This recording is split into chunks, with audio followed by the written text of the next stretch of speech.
فاعوذ باللہ من الشیطان الرجیم بسم اللہ الرحمن الرحیم انا نحن نزلنا الذکر و انا لہ لحافظون۔ ہر طرح کی تعریف و توصیف، بزرگی، بڑائی، کبریائی، حمد و ثنا صرف اور صرف اللہ رب العالمین کے لیے ہیں، جس نے اس خوبصورت سی کائنات کو بنایا۔ یقیناً وہی خالق ہے، وہی مالک ہے، وہی رازق ہے۔ سبحان اللہ و بحمدہ سبحان اللہ العظیم۔ بے شمار درود و سلام نازل ہوں ہمارے آخری پیغمبر، شافع محشر، امام الانبیاء، سید المرسلین، تاجدار فتحہ محمد رسول اللہ صلی اللہ علیہ وسلم پر، جن کے ذریعے اللہ رب العالمین نے اس دین کو مکمل کیا اور ہم انسانوں کی ہدایت اور رہنمائی فرمائی۔ اللہم صلی علی محمد وعلی آل محمد کما صلیت علی ابراہیم وعلی آل ابراہیم انک حمید مجید۔ اللہم بارک علی محمد وعلی آل محمد کما بارکت علی ابراہیم وعلی آل ابراہیم انک حمید مجید۔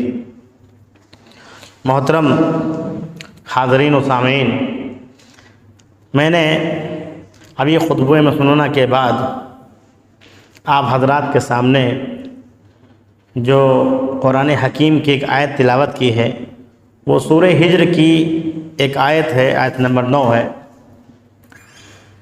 اس آیت کی مناسبت سے آج جس موضوع پر مجھے آپ سے بات کرنی ہے، گفتگو کرنی ہے،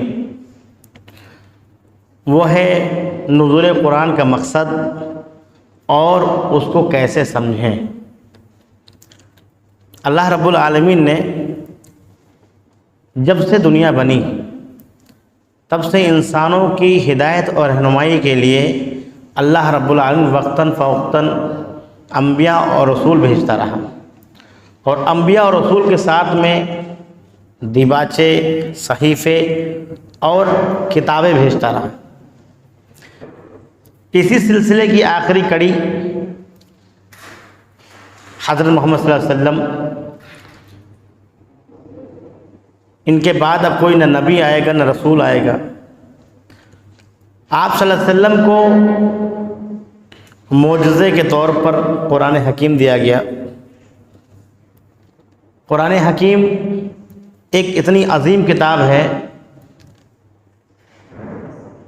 کہ آج بھی وہ ہماری ہدایت اور رہنمائی کرتی ہے۔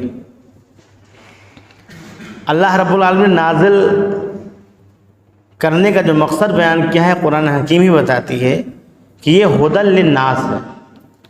قرآن حکیم میں کیا ہے؟ صرف مسلمانوں کے لیے یا مومنین کے لیے یا کچھ خاص علاقوں کے رہنے والوں کے لیے نہیں ہدایت ہے، بلکہ یہ تمام انسانوں کی ہدایت کے لیے بھیجا گیا۔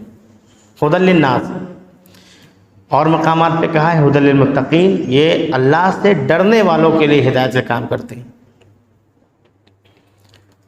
اللہ رب العالمین نے اس کو نازل کیا، اور اس کو نازل ہوئے 1445 سال ہو گئے،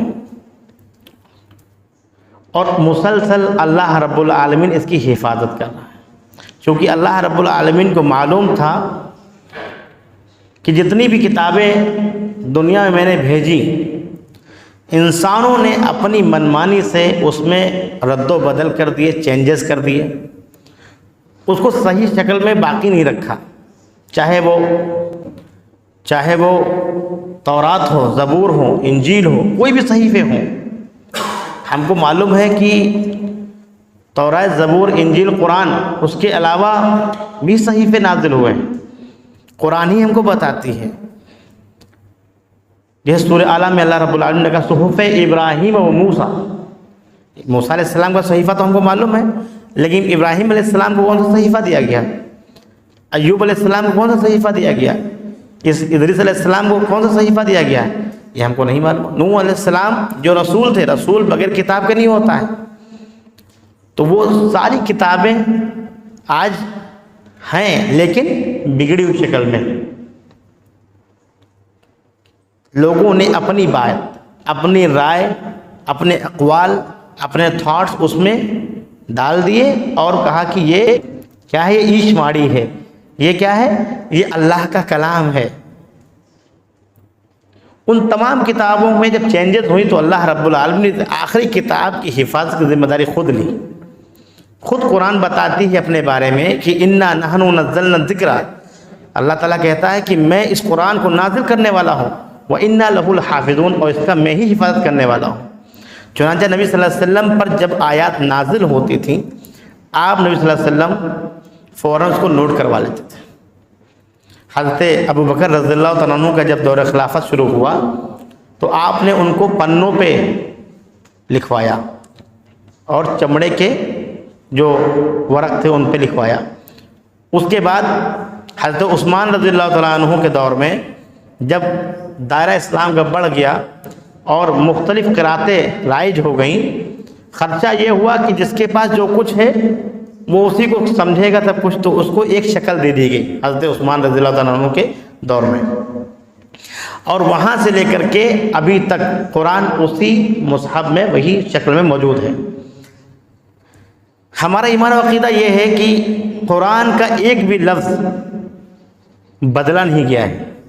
کیوں؟ کیونکہ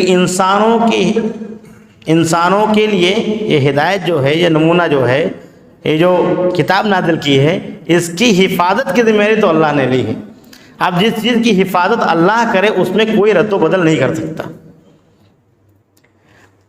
اس کی حفاظت کیوں کی؟ کیونکہ اس میں ہدایت اور رہنمائی ہے قیامت تک کے آنے والے لوگوں کے لیے، اور یہ ایسی کتاب ہے، ایک ایسا معجزہ ہے اللہ رب العالمین کا، یہی کتاب ہے جو سابقہ کتابوں کی تصدیق کرتی ہے کہ تمام انبیاء اور رسول آئے اور اپنے اپنے وقت میں کتابیں اور صحیفے لے کر کے آئے، دنیا کی ہدایت اور رہنمائی کے لیے لے کر کے آئے۔ کیا کام کرتی ہے یہ ہدایت کا کام کرتی ہے۔ اللہ رب العالمین نے اس کو جو نازل کیا وہ ہماری ہدایت کے لیے۔ آپ ذرا غور کریں، کیا ہم قرآن سے ہدایت لیتے ہیں؟ کیا ہم قرآن کو پڑھتے ہیں؟ اگر ہم پڑھتے ہیں تو اس کا معنی سمجھتے ہیں؟ کیا اس کا مفہوم سمجھتے ہیں؟ جو احکام بتائے گئے، جو فرائض بتائے گئے، جو منکرات جن سے روکا گیا، کیا ان سے ہم رکتے ہیں؟ سب سے پہلا کام نہیں کرتے ہیں پڑھنے والا، اور پڑھنے کا مطلب یہ ہوتا ہے کہ ہم کو سمجھ میں بھی آنا چاہیے۔ پڑھنے کا مطلب ہوتا ہے کہ سمجھ میں آنا چاہیے۔ یہاں پر پڑھنے کا مفہوم صرف تلاوت ہوتی ہے، یقیناً تلاوت سے ثواب ملتا ہے، لیکن جو مقصود ہے اللہ رب العالمین کا، یہ صرف تلاوت سے پورا نہیں ہوتا، بلکہ اللہ رب العالمین نے قرآن کے بارے میں کہا ہے کتاب انزلناہ الیک مبارک لیدبروا آیاتہ ولیتذکر اولو الالباب۔ یہ سورہ صاد آیت نمبر 29 ہے۔ اس میں اللہ رب العالمین کتاب انزلناہ، یہ کتاب ہے جو ہم نے تمہاری طرف نازل کی ہے، مبارکن، بہت بابرکت ہے۔ برکت کس چیز میں؟ اس کو پڑھ کر کے ہم اپنے آباء و اجداد کو ثواب پہنچا سکتے ہیں۔ ایک تو یہ برکت کا لوگ مفہوم لیتے ہیں۔ کچھ لوگ سمجھتے ہیں کہ قرآن کو ہم نے طاقوں پہ رکھ دیا ہے اور گھر میں برکت کا نزول ہو جائے گا۔ یہ مسئلہ نہیں ہے یہاں پر۔ برکت یہ ہے اس کو جب پڑھ کر کے سمجھ کر کے اس پر عمل کرو گے تو اس عمل میں برکت ہوگی۔ اس عمل میں جب آپ کسی عمل کو صحیح سمجھ کر کے کریں گے تبھی تو اس کا ہم کو اجر ملے گا۔ اجر ہی نہ معلوم ہو ہم کو اور صحیح طریقہ ہی نہیں معلوم ہو تو اجر تو ملنے سے نہیں۔ لیدبروا، قرآن کہتا ہے، اللہ رب العالمین کہتا ہے کہ ہم نے قرآن نازل کی، اس میں بڑی بابرکت ہے، بہت برکت ہے۔ کیا کرنا ہے؟ لیدبروا، یہ پلورل کا جو ہے یہ ورب استعمال کیا گیا ہے، یہ جمع کا صیغہ استعمال کیا گیا ہے تاکہ سب کے سب مل کر کے غور و فکر کریں، اس میں اپنا دماغ لگائیں۔ قرآن کس لیے آیا ہے؟ سمجھنے کے لیے، غور و فکر کرنے کے لیے۔ وَلِيَتَذَكَّرَ أُولُو الْأَلْبَابِ، تاکہ جو عقل مند ہیں اس سے نصیحت لیں، اس سے علم لیں۔ پتہ یہ چلا کہ قرآن جو نازل ہوا ہے نبی صلی اللہ علیہ وسلم کی طرف، وہ بڑی برکت والی کتاب ہے، اس میں غور و فکر کرنا ہے اور جتنے بھی عقل مند ہیں، جو ہوشیار لوگ ہیں، جو دانش مند لوگ ہیں، اس میں سے علم کی باتیں لیں گے، اس میں سے نصیحت کی باتیں لیں گے۔ ایک اور آیت اللہ رب العالمین کا انا انزلناہ قرآنا عربیا لعلکم تعقلون۔ ہمارا ایک مسئلہ یہ ہے، ہم ہندوستانیوں کا مسئلہ یہ ہے کہ ہم کو عربی نہیں آتی، اور یہ عذر جو ہے یہ شرعی نہیں ہے، یہ غیر شرعی عذر ہے۔ کیوں؟ کیونکہ ہم دنیا حاصل کرنے کے لیے، دنیا میں ایک چھوٹی سی نوکری پانے کے لیے کتنے علوم سیکھتے ہیں، نہ جانے کس کس لینگویج کو ہم سیکھ لیتے ہیں، لیکن ہم عربی نہیں سیکھتے ہیں۔ اللہ تعالیٰ کیا کہہ رہا ہے؟ انا انزلناہ قرآن، ہم نے قرآن کو عربی میں اسی لیے اتارا لعلکم تعقلون، تاکہ تم عقل لگاؤ، تاکہ تمہاری سمجھ میں آئے۔ اللہ رب العالمین کہہ رہا ہے کہ ہم نے اس قرآن کو عربی میں اس لیے اتارا تاکہ تمہاری سمجھ میں آئے۔ ایک معنی تو یہ ہے کیونکہ یہ عرب میں اترا، تو عرب والوں کی زبان جو تھی وہ عربی تھی، پیارے رسول محمد صلی اللہ علیہ وسلم عربی تھے۔ تو ایک تو معنی یہ ہو گیا کہ صرف ان کے لیے قرآن ہے، قرآن تو پورے سارے جہان کے لیے، پوری کائنات کے لیے، تمام جن و انس کے لیے۔ چلیے ٹھیک ہے، آپ کو عربی نہیں آتی ہے، پہلا کام تو یہ کریں کہ عربی سیکھ لیں۔ کیوں؟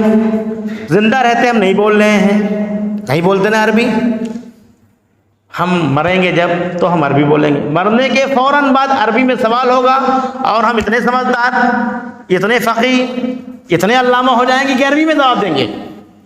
زندہ رہتے ہوئے ہم عربی میں کوشش نہیں کر رہے اس کو سیکھنے کی، لیکن مرنے کے بعد تو ہم کو عربی بولنا ہے، جب ہم قبر میں اتارے جائیں گے۔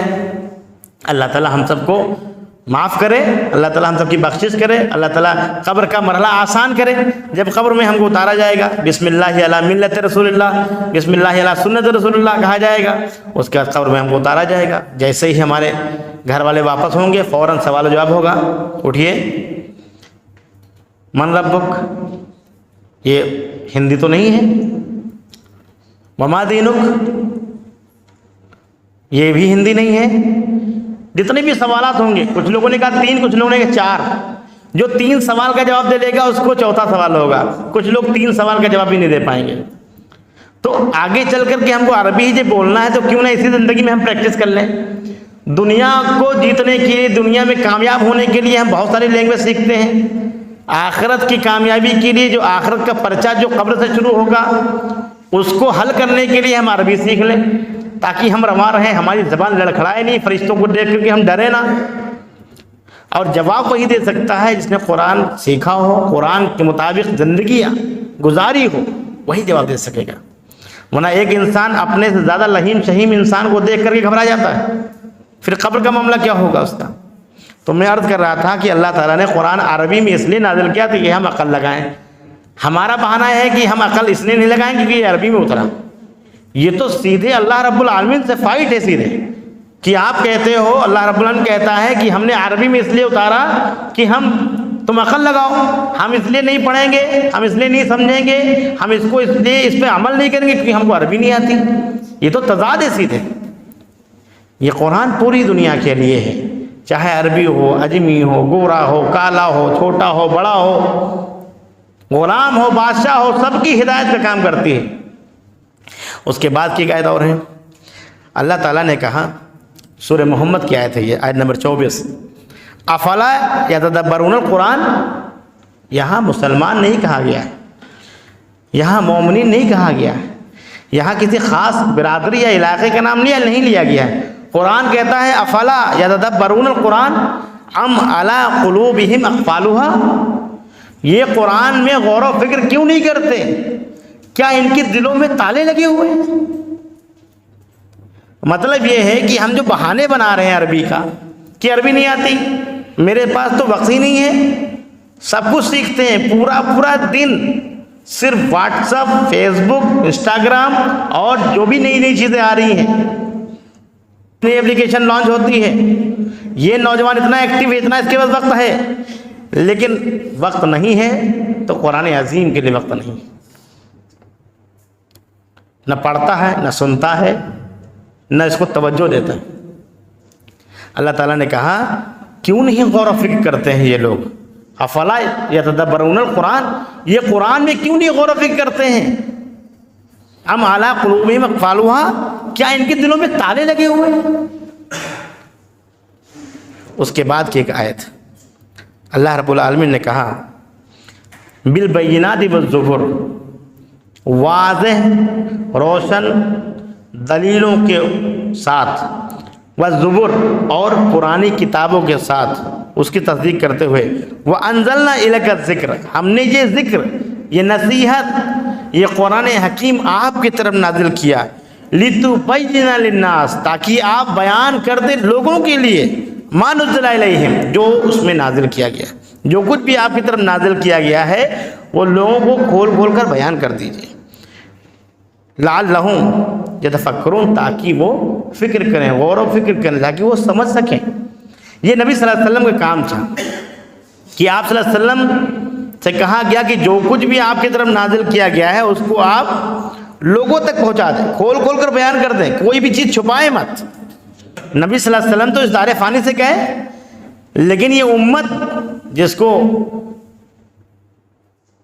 امت محمدیہ کہا جاتا ہے، جو اپنے آپ کو مسلمان کہتے ہیں، جو اپنے آپ کو حاملین قرآن کہتے ہیں، ان کی اب ذمہ داری ہے کہ وہ نبی صلی اللہ علیہ وسلم کا کام کار رسالت کو آگے بڑھائیں، یہ قرآن کو پڑھیں، اس کو سمجھیں، اس پر عمل کریں اور دوسروں تک اس بات کو پہنچائیں، اس کی آیات کو کھول کھول کر بیان کریں، اس کے فرائض کو بیان کریں، اس کے منکرات کو بیان کریں، جس چیز سے منع کیا اللہ رب العالمین اس سے منع کریں، اور جس چیز کے کرنے کا حکم دیا ہے اس کو کریں۔ بعد میں کیا ہوگا اگر ہم توجہ نہیں دیتے ہیں اس چیز پہ؟ اگر قرآن حکیم کو ہم پڑھ لیں، یقیناً صحابہ کے بارے میں علامہ اقبال نے ایک شعر کہا تھا، وہ معزز تھے زمانے میں مسلمان ہو کر، وہ معزز تھے زمانے میں مسلمان ہو کر، اور آج ہم خوار ہوئے تارک قرآن ہو کر۔ ہمارے صحابہ کرام جن کے بارے میں مشہور تھا کہ عرب کے بدو، احادیث میں آتا ہے، ان کو جب اسلام ملا، اللہ رب العالمین کی سب سے بڑی نعمت ملی، قرآن عظیم جیسا معجزہ ملا اور نبی صلی اللہ علیہ وسلم جیسا رسول ملا، یہی بکریاں چرانے والے دنیا و آخرت دونوں میں کامیاب ہو گئے۔ اتنی ترقی، اتنی سربلندی، اتنی عظیم عظیم امپائر بنائے کہ دنیا اس کی مثال نہیں دے سکتی۔ آج بھی پوری دنیا میں ایسی مثالیں نہیں ملتی۔ صحابہ نے دلوں کو جیت لیا۔ وہی قرآن ہمارے پاس ہے، وہی رسول اللہ صلی اللہ علیہ وسلم کی تعلیمات ہمارے پاس ہیں۔ قرآن کا ایک لفظ، ہمارا ایمان و عقیدہ ہے کہ ایک لفظ نہیں بدلا گیا، اور قرآن کے ساتھ میں جو صحیح احادیث نازل کی گئی ہیں ان کی بھی حفاظت اللہ رب العالمین نے کی، کیونکہ دونوں منظم من اللہ ہے، اللہ کی طرف سے ہے، چاہے قرآن ہو یا حدیث ہو، اور دونوں کی ذمہ داری اللہ رب العالمین نے کی۔ تبھی محدثین کو پیدا کیا، امام بخاری کو پیدا کیا، امام مسلم کو پیدا کیا، اور تمام جو امام گزرے ہیں، محدثین گزرے ہیں، ان کو پیدا کیا اللہ رب العالمین نے۔ کس لیے پیدا کیا؟ اس کی حفاظت کے لیے۔ اب اگر ان باتوں پر ہم عمل نہ کریں، اگر ہم قرآن نہ پڑھیں، قرآن ہم نہ سمجھیں، قرآن پر عمل نہ کریں، تو پھر پچھتانا ہوگا۔ کیا کہیں گے؟ یہ سورہ ملک جو نبی صلی اللہ علیہ وسلم رات میں سونے سے پہلے پڑھتے تھے، اس کی آیت نمبر 10 میں اللہ رب العالمین نے کہا وَقَالُوا لَوْ كُنَّا نَسْمَعُ وَنَعْقِلُ، اور وہ سب کہیں گے، صرف مسلمان نہیں کہیں گے، مسلمان جن تک یہ پیغام نہیں پہنچا رہا وہ بھی کہیں گے وَقَالُوا، اور وہ سب کہیں گے لَوْ كُنَّا نَسْمَعُ، کاش کی ہم سن لیتے۔ اس میں لفظ ہمیشہ یاد رکھیے گا جمع کا صیغہ استعمال ہو رہا ہے، پلورل، ہر جگہ پلورل ورب کا استعمال ہو رہا ہے۔ کیا اللہ تعالیٰ کہہ رہا ہے؟ وَقَالُوا، اور کہیں گے سب کے سب لَوْ كُنَّا نَسْمَعُ، کاش کی ہم سن لیتے، او نَعْقِلُ، یا ہم عقل لگاتے، توجہ دیتے، مَا كُنَّا فِي أَصْحَابِ السَّعِيرِ، تو ہم جہنمیوں میں سے نہیں ہوتے، تو ہم جہنم والے نہیں ہوتے، صرف ہم سن لیتے، عقل لگا لیتے۔ اب مسئلہ یہ ہے کہ سنتا بھی انسان نہیں ہے، بالخصوص مسلمان۔ کیوں؟ کیونکہ مسلمانوں کے پاس قرآن ہے، جہاں پر قرآن پڑھا جاتا ہے، قرآن کی تعلیم دی جاتی ہے، قرآن کے لیے عربی سکھائی جاتی ہے، وہاں مسلمانوں کی حاضری ہوتی ہی نہیں ہے، ایبسینٹ ہوتے ہیں، وہ سنتا ہی نہیں ہے۔ ہم تو کہتے ہیں یہ آیت مسلمانوں کے لیے نہیں نازل ہوئی، یہ کسی اور کے لیے نازل ہوئی جو نہیں سنتے ہیں، لیکن آج ہم بھی تو اسی زمرے میں ہیں۔ اسی صف میں اسی لائن میں کھڑے ہیں کہ ہم بھی نہیں سنتے قرآن کو، اور سنتے ہیں تو کیسے؟ 3 رات میں پوری تراویح ختم کرتے ہیں، پورا قرآن سنتے ہیں۔ کہیں رعایت ہو گئی تو 15 دن کی، اور اگر رعایت ہو گئی تو 20 دن کی۔ تو اس کو سننا نہیں کہتے ہیں، خالی ہم سنتے ہیں۔ لَوْ كُنَّا نَسْمَعُ وَنَعْقِلُ، اور ہم عقل لگاتے ہیں۔ قرآن صرف سننے کے لیے نہیں آیا، صرف پڑھنے کے لیے نہیں آیا، اس میں تدبر کرنے کے لیے آیا۔ جتنے بھی علم والے ہیں، جتنے بھی علماء ہیں، جتنے بھی سائنٹسٹ ہیں، جتنے بھی دانشمند ہیں، یہ سب قرآن سے آیات نکالتے ہیں، قرآن سے نشانیاں نکالتے ہیں، قرآن سے علم نکالتے ہیں۔ ہر طریقے کا علم قرآن حکیم میں ہے۔ صرف سورہ بقرہ میں 1000 احکام ہیں۔ اللہ رب العالمین نے اس کائنات کو کیسے بنایا، کس طریقے سے سورج اور پورا سولر سسٹم بنایا، کس طریقے سے اللہ رب العالمین نے زمین کو بچھایا، زمین سے کس طریقے سے غلے اگاتا ہے، کس طریقے سے بڑے بڑے پیڑ اور پہاڑ کو جمایا، کس طریقے سے غلے نکالتا ہے، کیا ٹائمنگ ہوتی، سب کچھ اللہ تعالیٰ بتاتا ہے۔ اور اسی کو پڑھ کر کے غیر ترقی کر رہے ہیں، مسلمان پیچھے جا رہا ہے۔ کیوں؟ کیونکہ مسلمان پڑھتا ہی نہیں ہے۔ وہ کام جو مسلمانوں کے تھے وہ غیر کر رہے ہیں، اسی لیے جو کام جو عزت ہمارے حصے کی تھی وہ دوسرے لیے جا رہے ہیں۔ جب ہم کام نہیں کریں گے تو ہم کو کریڈٹ کیسے ملے گا؟ بغیر کام کے سیلری نہیں پاتے کوئی بھی۔ ہم جب کام ہی نہیں کریں گے تو ہم کو سیلری بھی نہیں ملے گی، ریوارڈ دوسرے لے کر کے جا رہے ہیں۔ تو قرآن نازل ہوا تھا، قرآن کو اللہ رب العالمین نے اسی لیے اپنی حفاظت میں رکھا تھا تاکہ اس سے پوری دنیا کے لوگ رہبری لیں، اسے ہدایت لیں، اس کو اپنا پیشوا مانیں۔ نبی صلی اللہ علیہ وسلم کو آخری دودت بنا کر کے اسی لیے بھیجا تاکہ تمام کائنات کے لوگ، جتنی بھی قومیں آئی ہیں، ان سب کتابوں کی تصدیق بھی کرتی ہے اور کہتی ہے کہ ایک اللہ کی عبادت، اور میں جو آخری رسول نبی صلی اللہ علیہ وسلم کہتے ہیں میری اتباع۔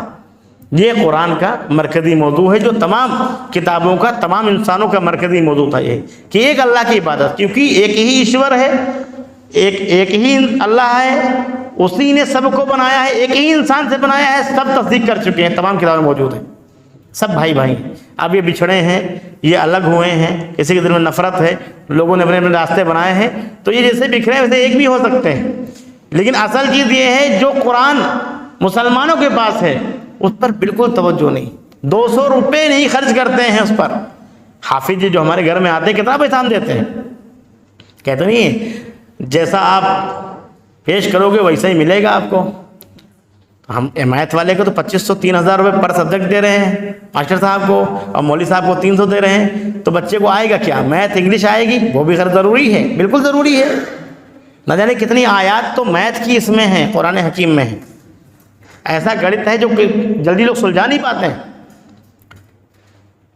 اس کے بعد اب اس کا جو دوسرا خطبے کا جو دوسرا موضوع ہے وہ ہے قرآن فہمی کے اصول۔ کیا قرآن کو ہم کیسے سمجھیں؟ مان لیا ہم نے آج سے ٹھان لیا کہ ہم قرآن پڑھیں گے، قرآن کو سمجھ کر کے پڑھیں گے، اور قرآن میں تدبر کریں گے، غور و فکر کریں گے۔ ہر انسان کے پاس عقل ہے، ہر انسان عقل مند ہے، ماشاءاللہ پڑھا لکھا ہے۔ کیا وہ اپنے حساب سے مطلب قرآن کا لے سکتا ہے؟ نبی صلی اللہ علیہ وسلم پہ نازل ہوا، نبی صلی اللہ علیہ وسلم نے صحابہ کو بتایا، ہر شخص اپنے حساب سے مطلب نہیں لے سکتا۔ قرآن سمجھنے کے کچھ اصول ہیں۔ پہلا اصول یہ ہے قرآن کو قرآن سے سمجھیں۔ اللہ تعالیٰ نے کہا قرآن کو قرآن سے سمجھیں۔ قرآن ہم کسے سمجھتے ہیں؟ حافظ جی سے، قاری صاحب سے، مولانا صاحب سے، مفتی صاحب سے، ان سے سمجھتے ہیں نا۔ قرآن کو قرآن سے سمجھنا ہے۔ کیسے؟ القرآن یفسر بعضہ بعضا، قرآن جو ہے ایک آیت دوسرے آیت کی تفسیر کرتی ہے۔ ایک آیت دوسرے آیت کی تفسیر کیوں؟ کیونکہ کئی جگہ پر ریپیٹڈ آیات ہیں۔ ایک آیت یہاں بیان کی گئی ہے، کوئی 10ویں پارے میں، کوئی 12ویں پارے میں، کچھ چیزیں یہاں بتائی گئی ہیں، کچھ چیزیں دوسرے پارے میں بتائی گئی۔ پورا قرآن جب آپ توجہ کے ساتھ پڑھیں گے تو ایک آیت دوسری آیت کا خلاصہ ہے۔ کہیں کم چیزیں بیان کی گئی ہیں، کہیں زیادہ چیزیں بیان کی گئی ہیں۔ پڑھ کر کے ایک بار دیکھیں۔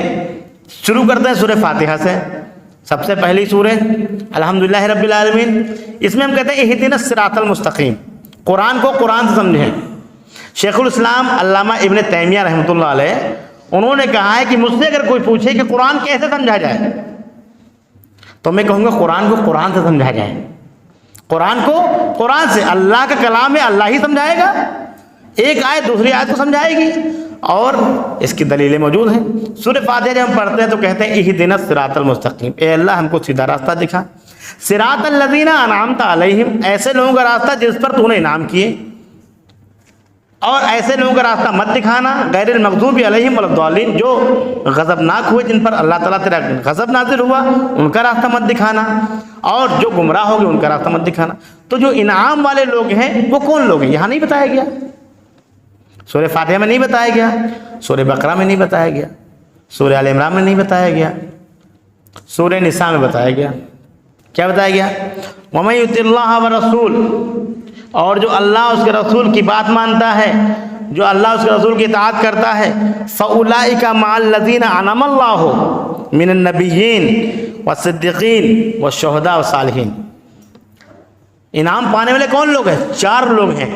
وہاں بتایا کہ ایسے راستے پہ چلانا جن پر تو نے انعام کیا۔ اب انعام پانے والے سورہ نساء میں بیان کیے جا رہے ہیں، کون کون؟ پہلے تو وہ نبیوں کا راستہ ہے، یعنی کہ آپ دعا جو کرتے ہیں، اب یہ آپ کو معلوم ہوا، یہ انعام کی جو دعا مانتے ہیں کہ ایسے لوگوں پر چلانا، ایسے لوگوں کی راہ پر چلانا جن پر تو نے انعام کیا۔ تو انعام سب سے پہلے تو اللہ تعالیٰ نے نبیوں پہ کیا، من النبیین، نبیوں کے راستے پہ۔ کیا ہم دعا کرتے ہیں؟ سوچئے کتنی بار سورہ فاتحہ پڑھتے ہیں نماز میں، کتنی بار پڑھتے ہیں، لیکن یہ کبھی وہم و گمان میں نہیں گزرا کہ ہم نبی کے راستے پہ چلنے کی دعا کر رہے ہیں۔ من النبیین، انبیاء کے راستے پر چلانا،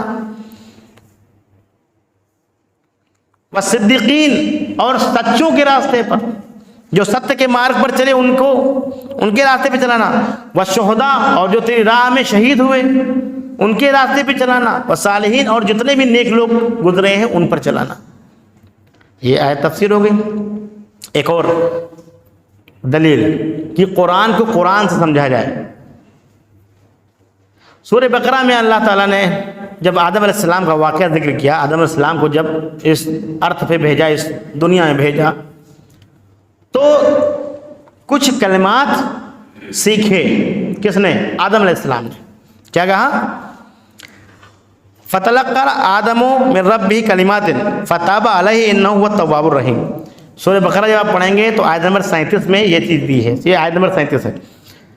تو آدم نے سیکھ لیے کچھ کلمات اپنے رب سے، اس سے توبہ کی۔ اللہ تعالیٰ توبہ قبول کرنے والا اور رحم کرنے والا ہے، چونکہ بہشت میں، جنت میں ایک غلطی ہوئی تھی حضرت آدم علیہ السلام سے، ان کو زمین اتارا گیا، زمین میں آنے کے بعد میں پریشان ہوئے، پچھتائے، پھر توبہ کی سوچی، تو اللہ رب العالمین نے کچھ کلمات سکھائے۔ اب اس کی تفسیر میں اگر رائے پہ چلیں گے تو لوگوں نے کہا، اپنی رائے سے کہا کہ جب انہوں نے آسمان میں دیکھا، سنیے گا لوگ اپنی رائے سے تفسیر کیسے کرتے ہیں۔ آدم علیہ السلام جب زمین پہ اتارے گئے تو بہت پریشان، بڑے شرمندہ، جب دیکھا انہوں نے، دیکھا عرش پہ لکھا تھا لا الہ الا اللہ محمد رسول اللہ۔ آدم علیہ السلام سب سے پہلے انسان، سب سے پہلے نبی، انہوں نے زمین سے دیکھا عرش پہ لکھا ہوا تھا لا الہ الا اللہ۔ یہ اپنی رائے سے لوگوں نے تفسیر میں لکھا ہوا ہے۔ آپ جب مارکیٹ میں نکلیں گے اور ترجمہ ڈھونڈیں گے، تفسیر میں یہ چیز لکھی ہوئی ہے، میں کوئی ادھر ادھر کی بات نہیں کر رہا ہوں، تفسیر میں دیکھا کہ لکھا ہے لا الہ الا اللہ محمد رسول اللہ۔ یہاں اللہ تعالیٰ کہہ رہے ہیں ہم نے سکھائے، اور وہاں کہہ رہے ہیں تفسیر والے لوگ کہ انہوں نے آسمان میں دیکھا، کیا لکھا ہے عرش پہ۔ پہلی بات تو عرش تک نگاہیں نہیں جائیں گی، عرش کتنا بڑا ہے یہ اللہ اکبر کے میننگ میں انشاءاللہ کہیں بتایا جائے گا۔ اللہ اکبر کا میننگ ابھی تک نہیں جانتے، اس لیے ہم لوگ عرش کو ناپ نہیں سکتے۔ زمین و آسمان جتنے بھی ہیں یہ سب اس کے گھیرے میں ہیں عرش کے، اور کتنا بڑا عرش ہے، کتنا بڑا لکھا ہوگا، کیسے یہاں سے دکھے گا۔ یہ آنکھیں اللہ کو نہیں دیکھ سکتی، اس کے عرش کو نہیں دیکھ سکتی، پہلے آسمان کو نہیں دیکھ سکتی، یہاں تک کہ سورج کو نہیں دیکھ سکتی، جو کہ چھوٹی سی چیز ہے۔ یہ جیسے کروڑوں گلیکسی اور پتہ نہیں کیا کیا چیزیں ہیں۔ اب تفسیر کرنے والے نے کہہ دیا کہ اوپر دیکھا، بس اسی وسیلے سے مانگ لیا، دعا کر لی، توبہ قبول ہو گئی۔ جبکہ قرآن کو قرآن سے اگر ہم سمجھتے ہیں تو اس کی تفسیر، اس کا خلاصہ ہوتا ہے سورہ اعراف میں۔ کیا کہا؟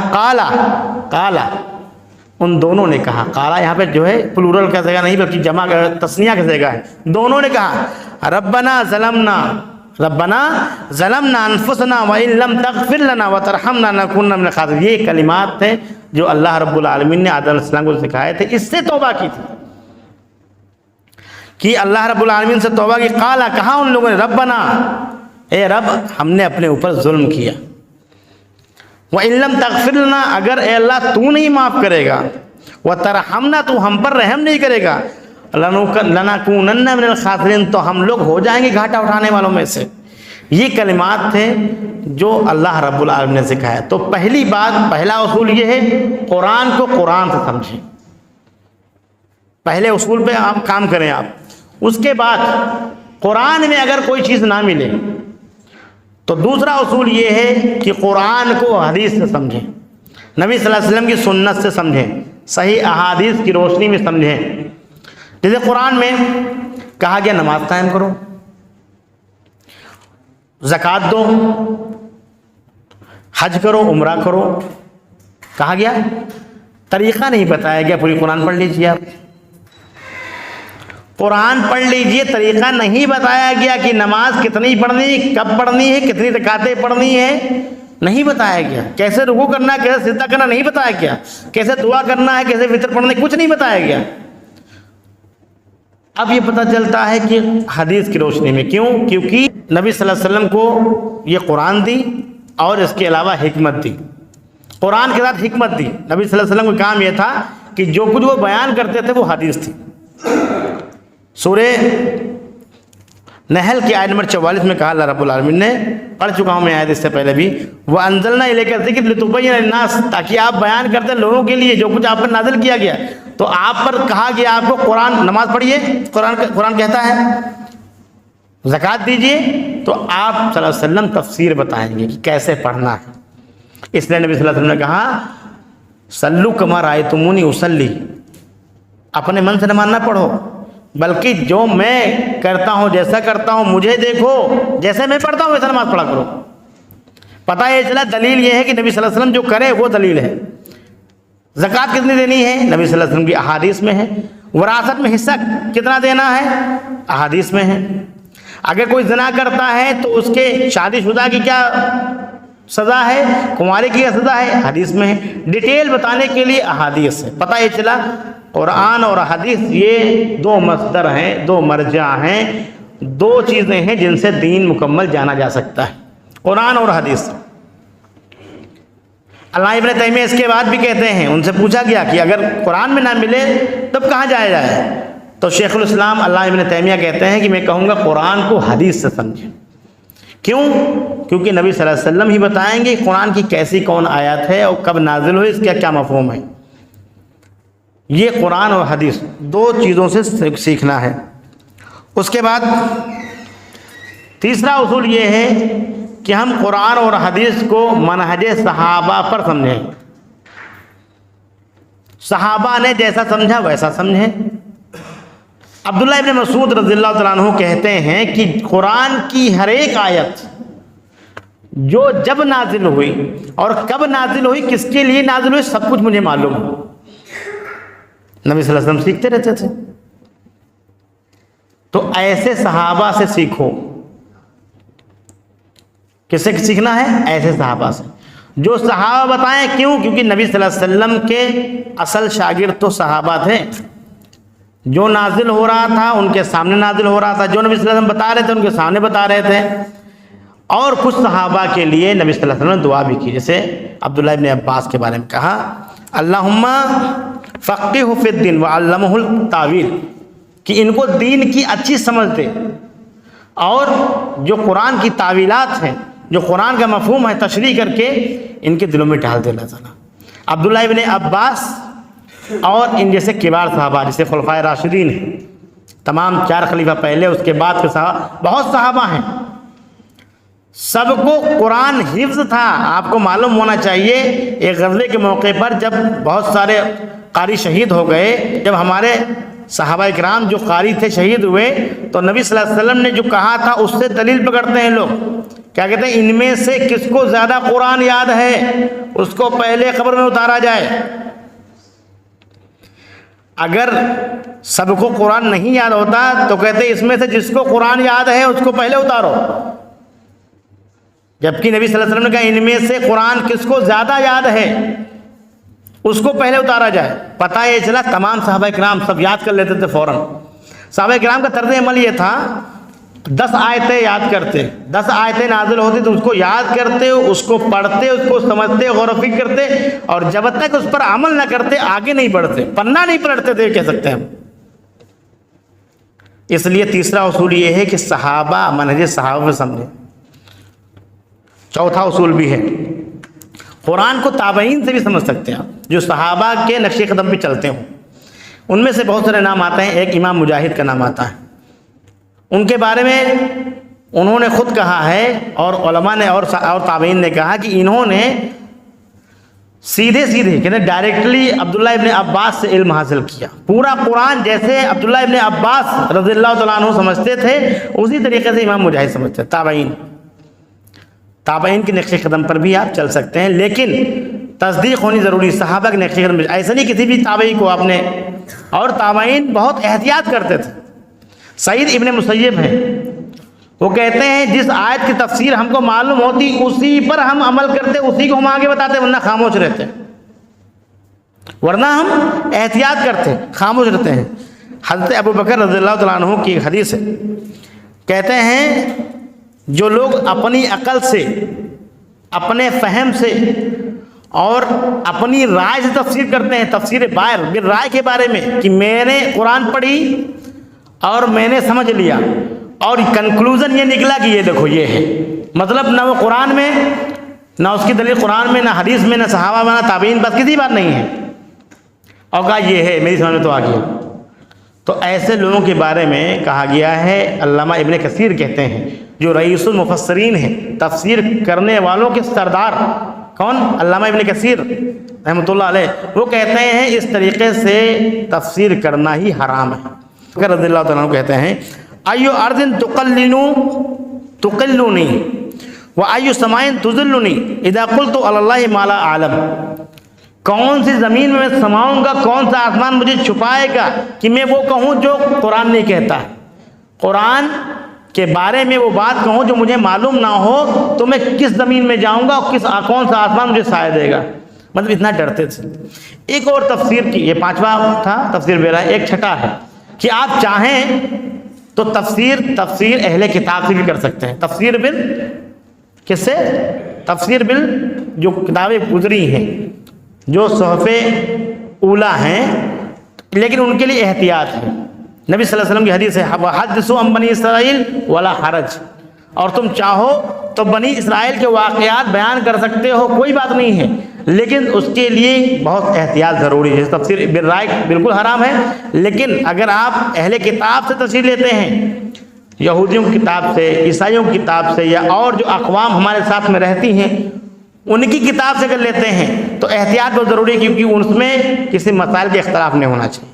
قرآن سے وہ بات میچ ہونی چاہیے, تو آپ بیان کر سکتے ہو. جیسے کہ سورہ کہف میں ہے, سورہ کہف میں تعداد کتنی ہے یہ بیان کی گئی نہیں, بیان کی گئی, ٹھیک نہیں بیان کی گئی کہ اللہ ہی بہتر جانتا ہے. کتے کا رنگ کیا ہے نہیں بیان کیا گیا, لیکن اسرائیلی روایات میں ہے کتا کیسا تھا, کالا تھا یا بھورا تھا, ان کے پاس ہے. کتنی تعداد تھی وہ بھی تھی. تو ایسے مسائل جس میں نقصان نہ ہو وہ بیان کر سکتے ہیں, لیکن قرآن سے میچ ہونی چاہیے بات. اصحاب کہف کا واقعہ اگر عیسیٰ علیہ السلام کی کتاب میں ہے, موسیٰ علیہ السلام کی کتاب میں ہے, یا کوئی اور نبی یا رسول اس کی کتاب میں ہے, تو اس کی تصدیق کر سکتے ہیں, بیان کر سکتے ہیں, لیکن احتیاطاً, کوئی نقصان نہیں ہونا چاہیے. جیسے اصحاب کہف کے بارے میں کہا گیا. اس کے بعد میں اگر ہم اہل کتاب کی لیتے ہیں باتیں تو اس میں 3 احتمال بہت ضروری ہیں. ایک تو وہ قرآن اور حدیث میں ہونی چاہیے, اس کی دلیل ہونی چاہیے. کوئی منفی چیز نہیں آ سکتی جو قرآن میں نہیں, حدیث میں نہیں, اور آپ نے اسرائیلی روایت اٹھا کر کے ڈال دی. بولیے نبی صلی اللہ علیہ وسلم نے کہا تم بنی اسرائیل کی کوئی بات سنو تو نہ جھٹلاؤ نہ تصدیق کرو. مطلب ان کو جھٹلا بھی نہیں سکتے ہو سکتا ہوا ہو, لیکن اس کی تصدیق بھی نہیں کرے کیونکہ قرآن میں نہیں مل رہا ہے. اگر تو بہت احتمال کی ضرورت ہے, اور یہ بہت علم والے مفسر کوئی عام انسان نہیں ہوتا ہے, لیکن ان کو بھی احتیاط کہا گیا ہے کہ وہ چیزیں جو قرآن و حدیث سے میچ کریں وہ بنی اسرائیل سے لے سکتے ہیں. اگر نہیں مل رہی ہے تو ہٹا دیجئے, اسرائیلی روایات پہ عمل نہیں کرنا ہے. بیان کر سکتے ہو لیکن احتمال کے ساتھ. اسی لیے نبی صلی اللہ علیہ وسلم نے کہا کوئی بھی بنی اسرائیل میں سے واقعہ سنو، اس کی نہ تصدیق کرو نہ تکذیب کرو، نہ سچا جانو نہ جھوٹا جانو. اگر وہ قرآن و حدیث سے مل رہا ہے تب تو اس کو بیان کر سکتے ہو. جیسے کئی واقعات ہیں، ایک یہودی ایک عیسائی جو چرچ میں رہتا تھا، اس سے شیطان نے بہت غلط کام کروایا تھا، وہ واقعہ ملتا ہے وہاں سے اور حدیث سے بھی اس کی تصدیق ہوتی ہے. تو ایسے واقعات بیان کیے جا سکتے ہیں لیکن بہت احتمال کے ساتھ. تو آج کا خلاصہ یہی ہے کہ قرآن جو نازل ہوا، نزول قرآن کا مقصد یہ تھا کہ ہدایت، رہنمائی، فلاح و کامیابی. اگر ہم قرآن کو واقعی ایمان ہے ہمارا تو ہم اس کو پڑھنا شروع کرتے ہیں. عربی نہیں آتی ہے، عربی کی کلاسز جوائن کر لیں، عربی سیکھنا شروع کر دیں. عربی سیکھنے کے بعد میں اس کے بعد اگر نہیں پڑھ پاتے ہیں عربی تو ترجمہ لے لیں، ترجمہ پڑھ لیں، اس کے بعد غور و فکر کریں، ہدایت کی نیت سے پڑھیں، اس کام کو آگے بڑھانے کی نیت سے پڑھیں. اللہ تعالیٰ صحیح باتیں ڈالے گا. تفسیر کرنی ہے قرآن کو تو قرآن کی تفسیر مل جاتی ہے، قرآن سے قرآن کی تفسیر. تفسیر میں کثیر پڑھیے آپ، احسن بیان پڑھیے آپ، قرآن سے قرآن کی تفسیر پڑھیے، قرآن حدیث سے سمجھیے، قرآن صحابہ سے سمجھیے، اس کے آگے نہ بڑھیے لیکن قرآن ضرور پڑھیے. اسی میں فلاح ہے، اسی میں نجات ہے. جو آج حال ہے مسلمانوں کا وہ صرف قرآن عظیم کو چھوڑنے کی وجہ سے ہے، اس کے علاوہ اور کچھ نہیں کہا جا سکتا. آخر میں اللہ رب العالمین سے دعا ہے کہ اللہ رب العالمین ہم سب کو قرآن و سنت پر عمل کرنے والا بنائے، قرآن کو معنی مفہوم کے ساتھ اور تدبر کے ساتھ پڑھنے کی توفیق عطا فرمائے. آمین. وآخر دعوانا الحمد للہ رب العالمین.